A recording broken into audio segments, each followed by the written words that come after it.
So ప్రతి investment కూడా మీ గోల్కి assign చేసుకొని టైం ఫ్రేమ్కి సింక్ చేసుకుంటే ఎట్టి పరిస్థితుల్లో కూడా మీరు వరి అవ్వాల్సిన అవసరం లేదు. ప్రతి ప్రోడక్ట్, ప్రతి ఇన్వెస్ట్మెంట్ కూడా. కనుక దాన్ని అంతర్లీనంగా మనం అర్థం చేసుకుంటే మనము భయపడక్కర్లేదు, బాధపడక్కర్లేదు. ఈవెన్ రియల్ ఎస్టేట్ వల్ల పడ్డా కూడా నా గోల్ ఇప్పుడు కాదు, వరి అవ్వను.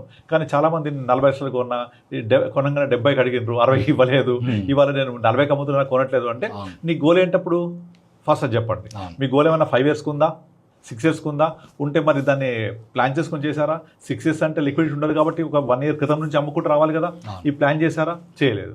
ఏం లేదు, గుడ్డెద్దు చేయలేబడ్డట్టు అందరు కొంటున్నారు, నేను కొంటా. మీకు 2015 తర్వాత తెలంగాణ ఫామ్ అయ్యి హైదరాబాద్లో GHMC ఎలక్షన్స్లో 100 సీట్లు TRSకి వచ్చిన తర్వాత ఇక మొత్తం సినారియో మారిపోయింది. ఇక వన్ సైడ్ వెళ్ళిపోయింది. కానీ దానికి ముందు తెలంగాణ ఉద్యమం జరిగినప్పుడు 2007-8 రాజశేఖర్ చనిపోయిన దగ్గర నుంచి 14 దాకా పెరిగిందా రియల్ ఎస్టేట్? ఏమన్నా ఏం పెరగలేదు.